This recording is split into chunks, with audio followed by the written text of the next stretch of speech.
पद्मेश 24/7 में आपका स्वागत है। मैं हूं अर्चना मिश्रा। सबसे पहले एक नजर आज की हेडलाइंस पर।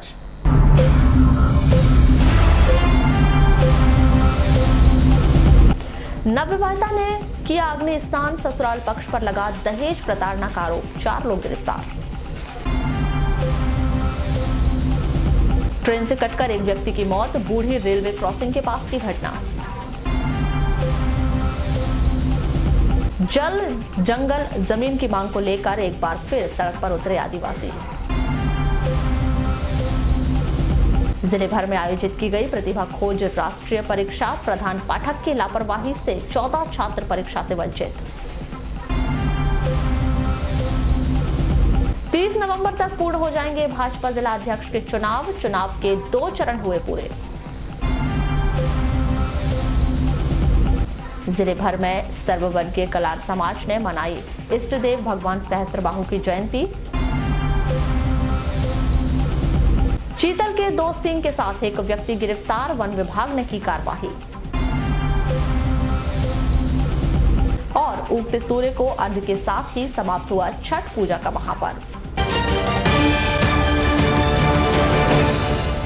वारासिवनी जनपद पंचायत खैरलांजी के अंतर्गत माध्यमिक विद्यालय कटोरी में प्रधान पाठक रोहित कुमार भलावी की लापरवाही के कारण 3 नवंबर को आयोजित राष्ट्रीय मींस कम मेरिट परीक्षा से 14 छात्र छात्राएं वंचित हो गए। 3 नवंबर को राष्ट्रीय प्रतिभा खोज प्रथम चयन परीक्षा एवं राष्ट्रीय मींस कम मेरिट छात्रवृत्ति चयन परीक्षा का आयोजन किया गया था, जिसके लिए खैरलांजी में उत्कृष्ट विद्यालय और कन्या हायर सेकेंडरी स्कूल को परीक्षा केंद्र बनाया गया था। जब इन छात्रों के माता पिता को अचानक मालूम हुआ कि परीक्षा 23 नवंबर को नहीं बल्कि 3 नवंबर को आयोजित है, तब ये लोग आनन फानन में बिना प्रवेश पत्र के परीक्षा केंद्र पहुंचे, जहां परीक्षा के पर्यवेक्षक और केंद्र प्रभारी द्वारा छात्रों के पास प्रवेश पत्र नहीं होने के कारण परीक्षा देने से रोक दिया गया, जिससे छात्र छात्राएं परीक्षा देने से वंचित हो गए और छात्र छात्राओं के प्राचार्यों के द्वारा किसी प्रकार से भी छात्रों को प्रवेश पत्र उपलब्ध नहीं कराए गए, जिससे बच्चों की आशा निराशा में तब्दील हो गई और परिजनों में स्कूल प्रबंधन के प्रति आक्रोश व्याप्त है। यहाँ पे छात्रवृत्ति मैरिज का पेपर देने आए थे। तो पेपर क्यों नहीं दे पा रहे हो आप लोग? क्योंकि हमको सर ने प्रवेश पत्र नहीं दिए थे। क्यों नहीं दिए प्रवेश पत्र? क्योंकि हमको सर ने बताए थे कि 23 नवंबर को पेपर है और हमको आज पता चला कि 3 नवंबर को पेपर है। अच्छा। तो आपके जो हेडमास्टर सर आए थे? हाँ, आए थे 12 बजे। क्या बोले उन्होंने? बोले मुझसे गलती हो गई, मुझे भी तारीख नहीं मालूम थी करके। अच्छा। कितने बच्चे हो कुल आप लोग? 14। पर यहाँ पे 11 आए हैं। 11। बाकी 3 बच्चे कहाँ हैं? उन लोग को मालूम नहीं चला। हम यहाँ पर मेरिट कम छात्रवृत्ति की परीक्षा देने आए थे। तो छात्र इस परीक्षा में क्यों नहीं बैठे? हमारे पास प्रवेश पत्र नहीं था। सर ने बताए थे कि 23 नवंबर को परीक्षा है। हमें 10 10 बजे पता चला, तो हम जल्दी में आए। तो यहाँ पर फिर सर आए थे क्या? हाँ, आए थे। क्या बताया? 12 बजे आए थे। 12 बजे आए थे सर यहाँ। उनने बताया कि मुझे भी मालूम नहीं था बोले सर ने। हाँ, कौन से स्कूल का मामला है? शासकीय माध्यमिक शाला कटोरी। टीचर का नाम बता। छात्रवृत्ति वाला परीक्षा का था। हाँ। तो आज 10:30 पौने 11 बजे के करीबन हमको जानकारी मिली, वो भी अदर जगह से। हाँ। बाकी स्कूल के किसी टीचर ने नहीं बताया जानकारी, तो हम बच्चों को लेके पहुँचे यहाँ। पर पहुँचे समय पे। हाँ। बाकी हमारे पास कोई प्रवेश पत्र न रहने के कारण हम बच्चों को नहीं बिठा पाए। परीक्षा से बच्चे लोग वंचित हो गए। हाँ। फिर इस बारे में किससे बात की? इस संबंध में हमने प्राचार्य महोदय से बात की फ़ोन पे। हाँ।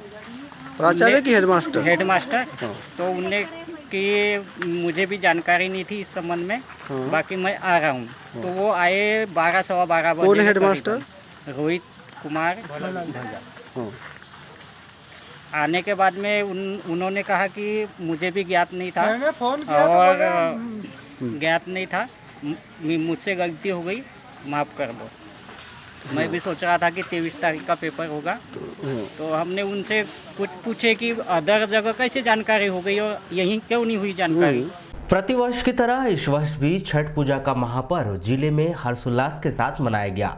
जहां व्रतधारी महिलाओं ने छठ पर्व के चौथे दिन रविवार को छठ मैया की विशेष पूजा अर्चना करते हुए सूर्य को अर्घ्य देकर व्रत को छोड़ा। छठ पर्व में अंतिम दिन के इस विधि विधान को पूरा करने के लिए व्रतधारी महिलाएं भोर सुबह से ही नदी किनारे एकत्र हो गई।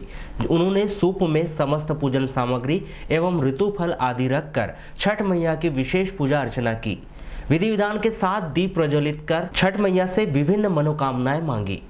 वहीं सूर्य की पहली किरण के साथ ही पूर्ण आस्था व विश्वास के साथ उगते हुए सूर्य को अर्घ्य चढ़ाया गया। छठ पूजा में शामिल व्रतधारी महिलाओं के द्वारा रविवार को उगते हुए सूर्य को अर्घ्य देकर छठ व्रत का समापन किया गया।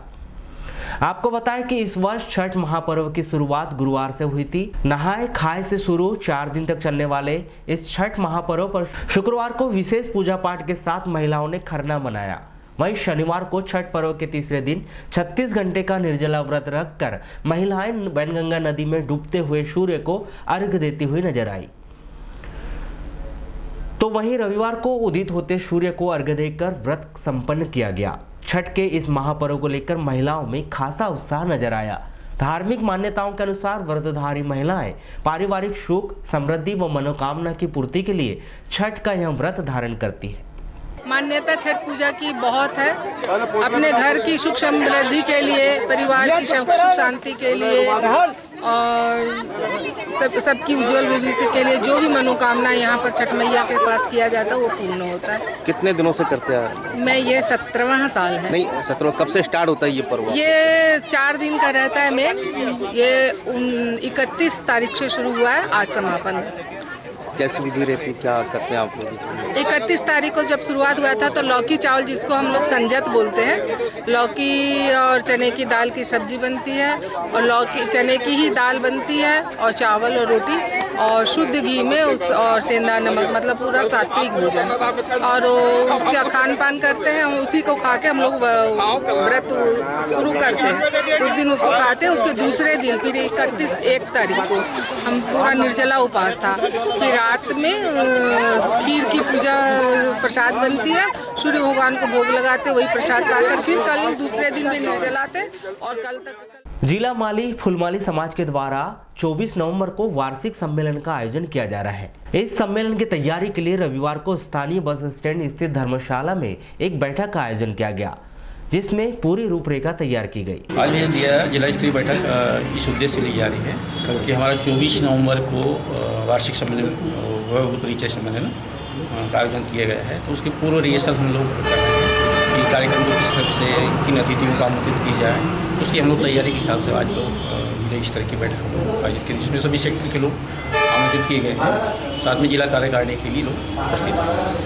सर कहाँ करना है आप लोग को? ये जो कार्यक्रम हमारा है कमला नेहरू सभागृह, उसमें आयोजित किया जाएगा। कलार समाज के इष्ट देव भगवान अर्जुन देव सहस्त्र बाहु जी की जयंती रविवार को गायखुर स्थित सहस्त्र बाहु भवन में मनाई गई। जयंती कार्यक्रम के अवसर पर समाज के सभी वर्ग के लोग एकत्रित हुए और अपने इष्ट देव की जयंती मनाई।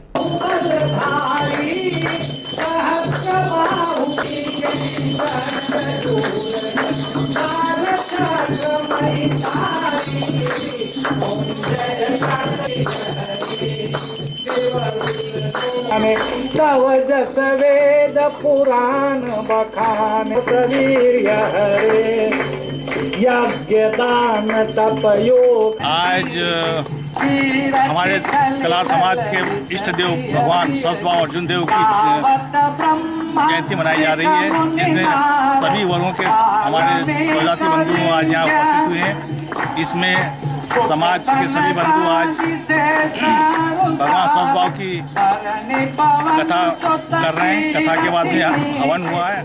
कल तक पूर्वोत्तर राज्यों में उत्पादन किए जाने वाले ब्लैक राइस आगामी दिनों में बालाघाट जिले के किसानों के लिए भी लाभकारी साबित हो सकता है। जिला मुख्यालय से लगी हुई गर्रा पंचायत के प्रगतिशील किसान विशाल बिसेन ने ब्लैक राइस का उत्पादन किया और उसकी सफलता प्राप्त की। विशाल बताते हैं कि ब्लैक राइस की कीमत सामान्य धान की अपेक्षा बहुत अधिक है। किसान इसका उत्पादन करके अधिक फायदा उठा सकते हैं।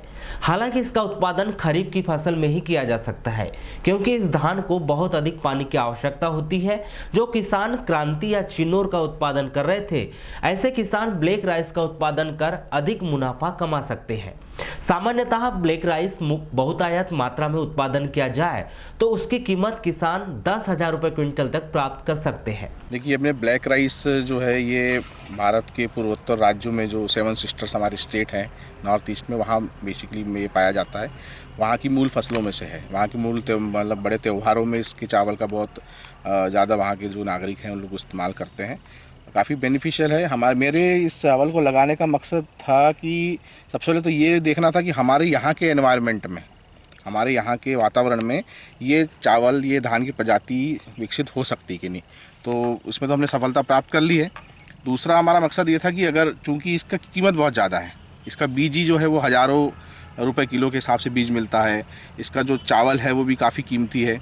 तो हमारा प्रयास है कि अगर ये हम सक्सेस हो जाते हैं इस मतलब इस प्रजाति को यहाँ पे लगाने में, इसका उत्पादन लेने में, तो हम अपने किसान भाइयों को प्रेरित करेंगे। क्योंकि हमारे अधिकतर धान जो है वो 1500, 1700, 2000 रुपये क्विंटल के हिसाब से बिकती है, पर इसकी धान जो है वो काफ़ी महंगे रेट में ज़्यादा बेची जा सकती है। मतलब समझ लीजिए कि अनुमान पर निकालें ऑन एन एवरेज, अगर अच्छे से फसल इसकी सब जगह होने लगे हमारे ज़िले में, तो 10,000 रुपये क्विंटल के ऊपर भी ये बेचा जा सकता है अगर बहुत आयात में अगर हो तो वो हमारा मकसद वही है, किसानों को प्रोत्साहित करने के हिसाब से मैं लगाया था। देखिए, किसान भाइयों से हम बात कर रहे हैं कि इसको लेकर उन लोग भी अपने खेतों में अगले फसल से जो है लगाएं। पर इसमें एक चीज़ ये है कि इसको रबी में नहीं लगाया जा सकता। रबी मतलब गर्मी के सीज़न में धान जो है उत्पादन नहीं देगा। ये खरीफ में ही लगाने योग्य धान है। पानी इसको थोड़ा ज़्यादा चाहिए। जैसा हमारे यहाँ जो भारी धान है, पहले क्रांति हुआ करता था, अभी चिन्नौर जैसा कुछ किसान लगाते हैं भारी धान है, तो भारी धान जैसा पानी लगता है वैसे इसको पानी लगता है। सामान्य किसान लगा सकता है, लागत में कोई अलग से खर्चा नहीं है, लगाने का तरीका वही है। इस धान की विशेषता के विषय में विशाल बिसेन बताते हैं कि इसमें प्रोटीन की मात्रा अधिक है और कार्बोहाइड्रेट की मात्रा कम है, जिस कारण इसे डायबिटीज और हाई ब्लड प्रेशर का पेशेंट भी बड़ी आसानी से खा सकता है। इस चावल का बेनिफिट ये बताया जाता है, इसमें एंथोसिनिन नाम का ऑक्सीडेंट होता है। एंथोसिनिन वो ऑक्सीडेंट है जो बॉडी का पीएच लेवल जो होता है उसको मेंटेन करता है। तो उसके मानक के हिसाब से अगर देखा जाए तो इसके चावल में कार्बोहाइड्रेट कम होता है, इसमें प्रोटीन और फाइबर ज़्यादा है। तो ऐसे चीज़ें जिसमें कार्बोहाइड्रेट कम होता है, प्रोटीन फाइबर ज़्यादा होता है, वो हेल्दी फूड कहलाता है, शरीर के लिए स्वास्थ्यवर्धक होता है। तो डायबिटिक पेशेंट खा सकते हैं इस चावल को। जो हाई ब्लड प्रेशर या जिनका कोलेस्ट्रॉल लेवल बढ़ा हुआ है वो उसको यूज़ कर सकते हैं। और भी बहुत सारी चीज़ें हैं, मतलब फ़ायदेमंद गुणकारी है ये चावल, और हमें उम्मीद है कि इसका लाभ बालाघाट जिले के लोगों को मिलेगा। आपने कितनी प्रजाति लगाए हैं? हमने यहाँ पे 3 अलग अलग वैरायटी लगाई है ब्लैक राइस की। एक black rice type 1, black rice type 2 और एक हरिया। तो ब्लैक राइस टाइप 1 जो वो 120 दिन का है, मतलब हल्का धान है जो वह सब कल से कटना चालू हो जाएगा।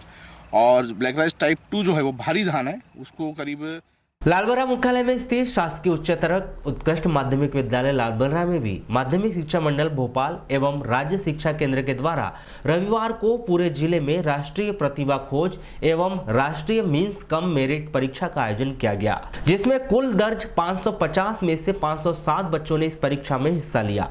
इस दौरान छात्रों में बहुत अधिक उत्साह देखा गया। हालांकि इस तरह की परीक्षा का आयोजन बच्चों की बौद्धिक विकास सहित भविष्य में विभिन्न तरह की योजनाओं के लाभ के लिए किया जाता है, जिसको लेकर उनके परिजनों ने भी परीक्षा केंद्रों के बाहर उत्सुकता दिखाई दी।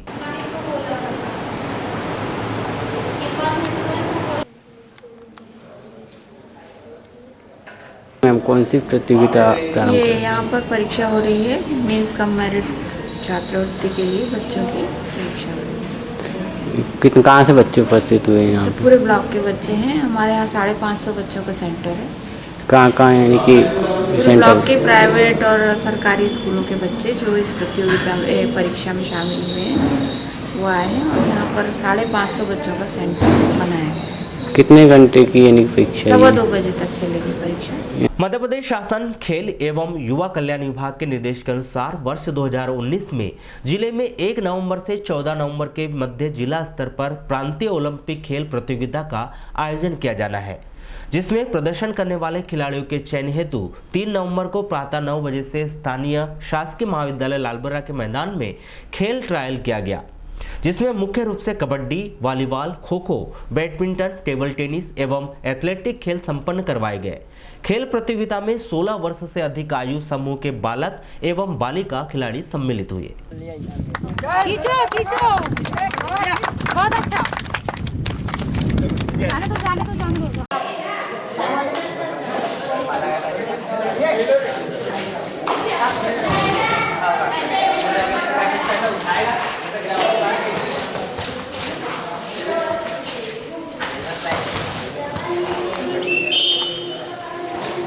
यहाँ पे प्रांतीय ओलंपिक खेल ट्रायल हो रहा है।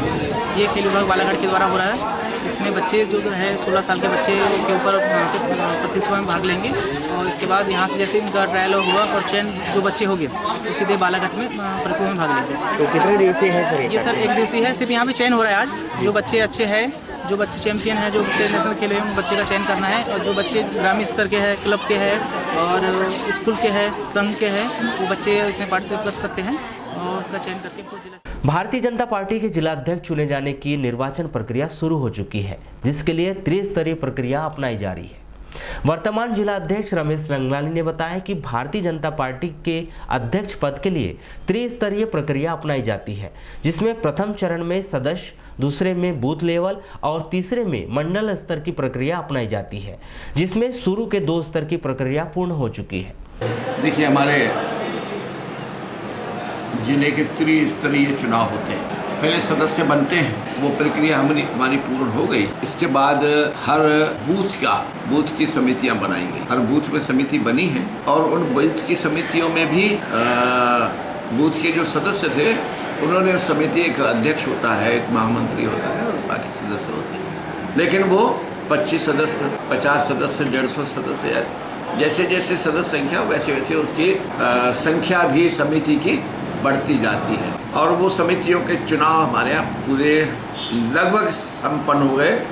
100% लगभग, मतलब 95% तक हमारा चुनाव हो गए। 6 नवंबर को संभाग की बैठक आयोजित की गई है, जिसके बाद 8 से 10 नवंबर को मध्य मंडल अध्यक्ष निर्वाचन प्रक्रिया पूर्ण करवाई जाएगी और 30 नवंबर तक जिला अध्यक्ष चुनाव की प्रक्रिया पूर्ण हो जाएगी। अब हमारी 6 तारीख को संभागीय बैठक है, उसके पहले ये 4 तारीख का हमारा कार्यक्रम है।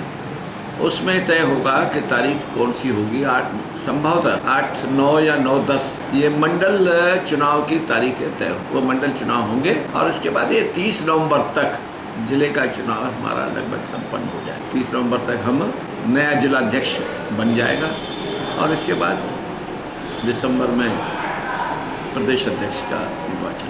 माध्यमिक शिक्षा मंडल भोपाल एवं राज्य शिक्षा केंद्र के द्वारा आज राष्ट्रीय प्रतिभा खोज एवं राष्ट्रीय मीन्स कम मेरिट परीक्षा का सफलतापूर्वक आयोजन किया गया, जहां एक और राष्ट्रीय प्रतिभा खोज परीक्षा के लिए 8 परीक्षा केंद्र बनाए गए थे, तो वहीं जिले में राष्ट्रीय मीन्स कम मेरिट परीक्षा के लिए 17 परीक्षा केंद्र बनाए गए थे। राष्ट्रीय प्रतिभा खोज में परीक्षार्थियों की कुल दर्ज संख्या 3716 थी, जिनमें से 673 परीक्षार्थी इस परीक्षा में शामिल नहीं हुए।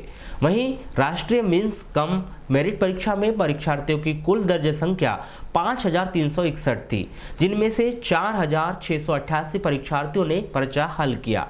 इस परीक्षा के संदर्भ में परीक्षार्थियों का क्या कहना है, आइए जानते हैं।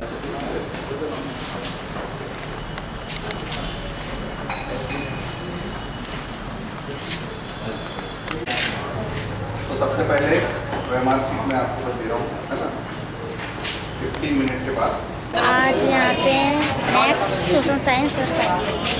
कितने चरणों में हो रहा है ये 2 शिफ्ट में हो रहा है। अभी आपने जो फर्स्ट शिफ्ट में एग्ज़ाम दिए हैं, किस तरीके का पेपर आया है? ये यानी ये एकदम अपने जो हम आपने जो पढ़ा था उसमें से आया? हाँ, हमने पढ़े हैं और कहीं अलग से भी आए हैं। कितने क्वेश्चन हल किए हैं आपने? हमने 100 में 100 यानी 100 क्वेश्चन थे, उनमें 100 बनाए। तो कठिन था कि सरल था, कैसा था? कठिन भी था और सरल भी था। क्या लगता है जो सेकेंड पाली में होना है उसमें कैसी तैयारी की हो? गणित से थे, इंग्लिश से थे, सामाजिक। तो कठिन था कि सरल था, कैसा था प्रश्न? सरल था। कितने क्वेश्चन बनाए हो आपने? पूरे बनाए। पूरे बनाए। तो उसमें मैथ्स में किस प्रकार के क्वेश्चन पूछे गए थे? आपके पाठ्यक्रम से थे, सिलेबस से थे कि अलग से थे? सिलेबस से थे और अलग से थे। तो अभी जो सेकंड पेपर होना है उसकी कैसी तैयारी की हो आपने? सेकंड की तैयारी ही नहीं की है, हमको पता था कि एक ही एग्ज़ाम होना है। आपको जानकारी नहीं थी कि सेकंड भी होगा, 2 चरणों में होना है? स्वास्थ्य विभाग के द्वारा रेबीज टीकाकरण को लेकर समय समय पर शिविर लगाकर बेहतर प्रयास किए जा रहे हैं, लेकिन कुछ अधिकारियों की लापरवाही के चलते मरीजों को काफी दिक्कतों का सामना करना पड़ रहा है। रविवार को खैलांजी के सुनील दमाए अपने 5 वर्षीय पुत्र प्रजल दमाए को लेकर जिला अस्पताल पहुंचे। उन्होंने बताया कि 31 अक्टूबर को उनके पुत्र को कुत्ते ने काट लिया था, जिसको लेकर वे के स्वास्थ्य केंद्र गए हुए थे, जहां उन्हें जिला अस्पताल ले जाने की सलाह दी गई। उन्होंने कहा कि स्वास्थ्य विभाग की यह जवाबदारी है कि स्वास्थ्य केंद्रों में रेबीज वैक्सीन उपलब्ध कराई जाए। ऐसा न करने के कारण उन्हें काफी दिक्कतों का सामना करना पड़ रहा है। सर के मेरे बच्चे को कुत्ते ने काट दिया था, तो मैं खैरलांजी हॉस्पिटल गया, तो खैरलांजी में बोले कि 2 इंजेक्शन अपनी यहाँ लगा लेते, फिर बाद में बोले कि अपनी बुढ़ी में जाके लगा लो। तो क्या इंजेक्शन नहीं थे क्या? बोलते हैं कि इंजेक्शन नहीं आया हमारे पास। तो यहाँ से इंजेक्शन वहाँ उपलब्ध नहीं कराए? हाँ, नहीं करवाए। तो कितने इंजेक्शन लगेंगे? अभी तो सर अभी 4 बाकी सर अभी। हाँ, पहला है जो बुढ़ी में आया। यानी कि अब 4 बार भी आपको हाँ, यहीं बुढ़ी आना पड़ेगा। खैरलांजी स्वास्थ्य केंद्र में नहीं ये बोल रहे। किस डॉक्टर से बात की थी वहाँ? सर मैंने वो मैडम पाल मैडम करके। पाल मैडम जी, उन्होंने कहा कि नहीं है बोला। किस प्रकार की दिक्कत महसूस कर रहे हैं सर? परेशानी उठा के तो आना ही पड़ेगा सर, बच्चा है। वहीं इस संदर्भ में दूरभाष पर जब चर्चा के दौरान स्टोर कीपर श्री कामड़े ने बताया कि सभी स्वास्थ्य केंद्रों में वैक्सीन की पर्याप्त व्यवस्थाएं हैं। पूर्व में कुछ दिक्कतें थी, लेकिन अब पर्याप्त स्टॉक है। उन्होंने कहा कि स्वास्थ्य केंद्र के अधिकारी ने मरीज के परिजनों को हिदायत के तौर पर जिला अस्पताल भेजने की सलाह दी थी।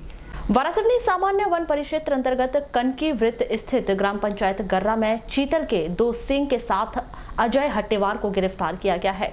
वन विभाग के अनुसार वन मुखबिर से सूचना मिली थी कि वारासिवनी सामान्य वन परिक्षेत्र अंतर्गत कनकी वृत्त स्थित ग्राम पंचायत गर्रा निवासी अजय के द्वारा चीतल का शिकार कर उसके सींग और सिर को घर में रखा था, जिसकी सूचना पर वन परिक्षेत्र अधिकारी डीसी वास्तव ने कनकी वृत्त में टीम तैयार कर निर्देश दिया कि सूचना की जानकारी ले। जब वह 3 माह पूर्व जंगल गया था, तब उक्त सींग जंगल में मिले थे।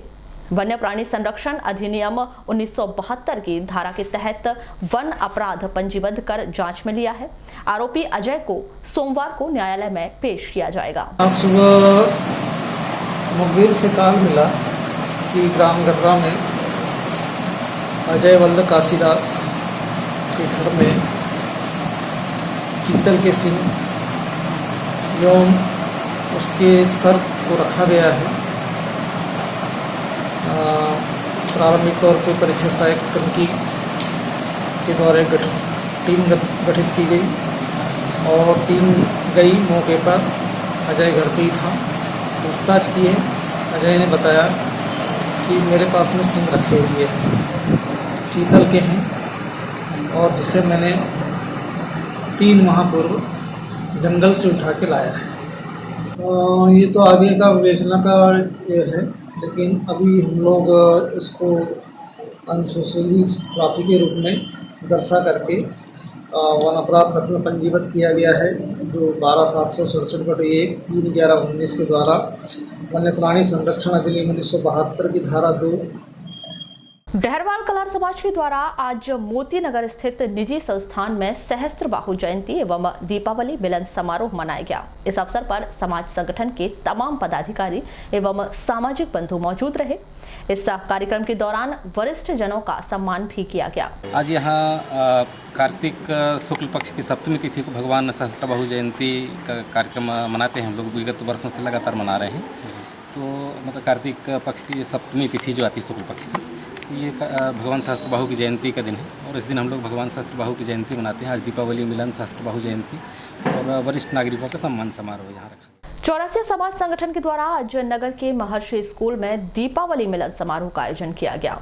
इस अवसर पर विविध कार्यक्रमों के साथ साथ मनोरंजक एवं खेलकूद कार्यक्रम आयोजित किए गए, जिसमें समाज संगठन की महिलाओं ने भी बढ़ चढ़कर हिस्सा लिया। आज चौरासिया समाज की ओर से दीपावली मिलन समारोह यहाँ पर आयोजित किया गया था महर्षि विद्या मंदिर में, जिसमें समाज के सभी परिवार के लोग यहाँ पे एकत्रित होकर हर्षोल्लास के साथ दीपावली मिलन समारोह मनाया, जिसमें बच्चों के गेम्स, महिलाओं के गेम्स, पुरुषों के गेम भी होते रहे।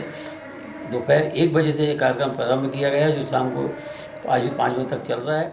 दीपावली मिलन समारोह कार्यक्रम जो है आयोजित किया गया है, जिसमें समाज के चौरसिया समाज के हर परिवार ने अपनी सहभागिता दी है और मैं इस अवसर पर सभी परिवारों को दीपावली की हार्दिक शुभकामनाएं देता हूं। वारासिवनी नगर में स्थित ओम एग्रो कोचिंग इंस्टीट्यूट में 3 नवंबर को कोचिंग के पीएटी के लिए चयनित विद्यार्थियों का सम्मान कार्यक्रम का आयोजन किया गया। कार्यक्रम कोचिंग संचालक ओम प्रकाश बारेवार की उपस्थिति में प्रारंभ किया गया, जिसमें केक काटकर उपस्थित विद्यार्थियों को पीएटी में चयनित होने की बधाई दी गई। ओम एग्री कोचिंग इंस्टीट्यूट से 6 विद्यार्थियों का चयन कृषि महाविद्यालय प्रवेश परीक्षा में हुआ है, जिसमें अमन गुप्ता, राहुल बघेल, सौरभ चौहान, शिवानी मेश्राम को मुरझर कृषि महाविद्यालय, तरुण साखरे को जबलपुर कृषि महाविद्यालय, शुभम सातदेवे को टीकमगढ़ कृषि महाविद्यालय सेंटर मिला है, जहां वे कृषि शिक्षा का अध्ययन करेंगे। वारासिवनी में प्रगतिशील कलार समाज भवन में 3 नवंबर को भगवान सहस्त्रबाहु जयंती कार्यक्रम का आयोजन किया गया। यह कार्यक्रम कलार समाज अध्यक्ष सुनील जायसवाल, सचिव पुरुषोत्तम पालेवाल सहित अन्य वरिष्ठ जनों की मौजूदगी में प्रारंभ किया गया। 17 नवंबर को वृहत स्तर पर भगवान सहस्त्रबाहु की जयंती मनाने का निर्णय लेते हुए कार्यक्रम की रूपरेखा पर विचार विमर्श कर समाज उत्थान पर चर्चा की गई कि किस प्रकार से हम अपने समाज को और ऊपर उठा सकें। हमारे कलार भवन में 3 तारीख को आज हमारे आराध्य देव भगवान सहस्त्रबाहु जी का जन्म उत्सव यहाँ पे सभी सामाजिक बंधुओं की उपस्थिति में मनाया जा रहा है और आने वाली 17 तारीख को इस जयंती को भव्य रूप से वारासिवनी कलार समाज द्वारा वृहद स्तर पर मंत्री जी की उपस्थिति, प्रदीप जायसवाल जी की उपस्थिति में मनाया जाएगा। जल, जंगल, जमीन, जीवन बचाओ साझा मंच व समस्त आदिवासी जन संगठन के तत्वाधान में रविवार को जनसभा व आदिवासी होंकार अधिकार यात्रा का आयोजन किया गया। रानी वीरांगना आदिवासी सामुदायिक भवन में आयोजित इस जनसभा में जहां समस्त आदिवासी संगठनों के पदाधिकारियों ने आदिवासियों की विभिन्न मांगों पर ध्यान आकर्षित कराया, तो वहीं संगठन पदाधिकारियों द्वारा आने वाले समय में होने वाले आंदोलन की रूपरेखा तय की गई। इसके बाद आदिवासी होंकार अधिकार यात्रा निकाली गई। यह यात्रा सामुदायिक भवन से जय स्तंभ चौक से काली पुतली चौक होते हुए अम्बेडकर चौक पहुंची, जहां से होंकार रैली सीधी कलेक्टर कार्यालय पहुंची, जहां आदिवासी संगठनों के पदाधिकारियों द्वारा तहसीलदार राम बाबू देवांगन को राष्ट्रपति के नाम एक ज्ञापन सौंपा गया। मांग पूरी न होने पर 17 नवंबर को प्रदेश स्तर पर आंदोलन किए जाने की चेतावनी दी गई। चाहे परसवाड़ा का हो या नागबर्रा का हो, कटंगी का हो, आपके बालाघाट जिले में 1 इंच भी जंगल नहीं बचने वाली है, क्योंकि जो टाइगर रिजर्व फॉरेस्ट है, जो WWF के लोग जिम्मेदार हो, जितना हमारा नेता जिम्मेदार है उतना आप भी जिम्मेदार है, क्योंकि हमने बात तो गुणवाना आंदोलन ने पैदा की थी और जो भोपाल में जो विभिन्न जन संगठन के लोगों ने कमलनाथ के साथ में बैठकर उसकी पूरी एक तीर एक कमान, जो जमीन सरकारी है वो जमीन हमारी है, वो जमीन हमारी है।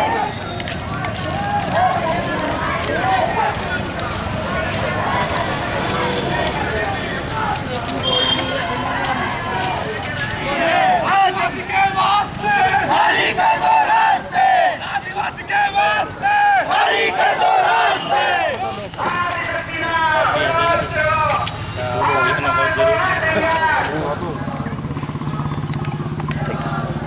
ये आदिवासी अधिकार हुंकार रैली का आयोजन किया गया है, क्योंकि पिछले 70 सालों से हमारे देश को आज़ादी मिली है, लेकिन जितने भी संविधान में हमारे जो राइट्स दिए गए हैं उनका अभी तक अनुपालन किसी भी सरकार ने नहीं किया है। पूरी तरह से जो हमारे विकास के लिए, संरक्षण के लिए जो अनुच्छेद दिए गए हैं उन्हें कभी भी सरकारों ने लागू नहीं की है। बस उसी को मांग को लेते हुए हम आज हुंकार रैली आयोजित की और राष्ट्रपति के नाम से हम यहाँ पे ज्ञापन देने की हमारी तैयारी है। रैली के बाद हम 17 नवंबर को इसी प्रकार की रैली एक पूरे प्रदेश की सभी जिलों से वहाँ पे आयोजित की जाएगी और इसी प्रकार का वहाँ पे क्रियान्वयन होगा। उपनगरीय बूढ़ी रेलवे क्रॉसिंग के पास ट्रेन की चपेट में आने से एक व्यक्ति की मौत हो गई। प्राप्त जानकारी के अनुसार भटेरा चौकी वार्ड नंबर 2 पंप हाउस निवासी ईश्वर ब्रह्मे उम्र 70 वर्ष की 2 नवंबर की रात को 10:30 पर कटंगी से गोंदिया जाने वाली ट्रेन से बूढ़ी रेलवे क्रॉसिंग के पास गुजरते समय टकराकर मौत हो गई। वारासिवनी तहसील के अंतर्गत रामपायली थाने के ग्राम पंचायत बैनी के बैनी टोला में 22 अक्टूबर को नवविवाहिता राजेश्वरी खरे ने स्वयं को आग लगाकर अपनी जीवन लीला समाप्त कर ली। विवेचना के बाद पुलिस ने 4 परिजन मृतिका का पति मानसलाल खरे, ससुर किशनलाल खरे, सास सुखवंती खरे, ननद शकुनबाई केनावत के हत्या का प्रकरण दर्ज कर वारासिवनी न्यायालय में पेश कर जेल भेज दिया। मृतिका राजेश्वरी के शव को वारासिवनी पोस्टमार्टम के लिए लाया गया तो मृतिका के बघौली लालबर्रा निवासी परिजनों ने ससुराल पक्ष पर दहेज के लिए प्रताड़ित करने और उसकी हत्या करने का आरोप लगाया, जिससे मामला संवेदनशील बन गया। जांच के बाद एसडीओपी RN परतेती ने मृतिका को दहेज के लिए प्रताड़ित करने का मामला पाया कि दहेज प्रताड़ना व हत्या का प्रकरण रामपाली थाने में मामला दर्ज किया गया है। वारासिवनी के शासकीय टहलीबाई उत्कृष्ट उच्चतर माध्यमिक विद्यालय वारासिवनी में 3 नवंबर को राष्ट्रीय मीन्स कम मेरिट छात्रवृत्ति परीक्षा का आयोजन किया गया। इस परीक्षा में वारासिवनी विकास खंड के शासकीय अशासकीय विद्यालयों में कक्षा 8वीं में अध्ययनरत छात्र छात्राओं ने भाग लिया। उक्त परीक्षा उत्तीर्ण होने के बाद कक्षा 9वीं से 12वीं तक पढ़ाई करने के दौरान प्रतिवर्ष 5000 छात्रवृत्ति शासन द्वारा दी जाएगी। वारासिवनी विकास खंड के 409 विद्यार्थियों ने परीक्षा में सम्मिलित होने के लिए ऑनलाइन पोर्टल पर आवेदन किया था। इस आयोजित राष्ट्रीय मीन्स कम मेरिट छात्रवृत्ति परीक्षा में 369 विद्यार्थी उपस्थित थे और 30 अनुपस्थित रहे। आज जो है ना मेरिट कम मीन्स की परीक्षा है और इस परीक्षा केंद्र में 409 बच्चे दर्ज हैं, जिसमें 30 बच्चे अनुपस्थित हैं। विकास खंड के अंतर्गत सभी हाई स्कूल माध्यमिक शालाओं में अध्ययनरत 8वीं कक्षा के बच्चे इस परीक्षा में सम्मिलित होते हैं। सर कितने रूमों में बैठक व्यवस्था की गई है? और बैठक व्यवस्था हमारी 17 कमरे में है। 24 के मापदंड के अनुसार 17 कमरों में बैठक व्यवस्था। वारासिवनी के सरस्वती शिशु मंदिर विद्यालय के सभागृह में संस्कार भारती के तत्वाधान में जिला स्तरीय रंगोली प्रतियोगिता, हिंदी ज्ञान प्रतियोगिता का पुरस्कार वितरण समारोह कार्यक्रम का आयोजन किया गया। यह कार्यक्रम प्रांतीय उपाध्यक्ष प्रणय श्रीवास्तव, संस्कार भारती संगठन मंत्री राकेश पाठक सहित अन्य अतिथियों की उपस्थिति में प्रारंभ किया गया, जिसमें प्रथम, द्वितीय, तृतीय स्थान प्राप्त करने वाले को पुरस्कार वितरित किया गया। और एक बार फिर नजर डालते हैं आज के हेडलाइंस पर।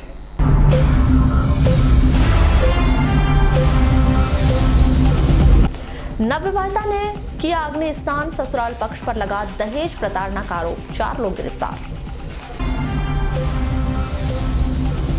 ट्रेन से कटकर एक व्यक्ति की मौत, बूढ़ी रेलवे क्रॉसिंग के पास की घटना। जल, जंगल, जमीन की मांग को लेकर एक बार फिर सड़क पर उतरे आदिवासी।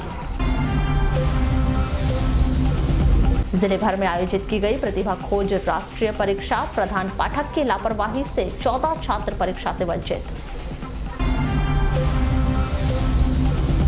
30 नवंबर तक पूर्ण हो जाएंगे भाजपा जिला अध्यक्ष के चुनाव के 2 चरण हुए पूरे। जिले भर में सर्ववर्गीय कलार समाज ने मनाई इष्ट देव भगवान सहस्त्रबाहु की जयंती। चीतल के 2 सींग के साथ एक व्यक्ति गिरफ्तार, वन विभाग ने की कार्रवाई। और उगते सूर्य को अर्घ्य के साथ ही समाप्त हुआ छठ पूजा का महापर्व।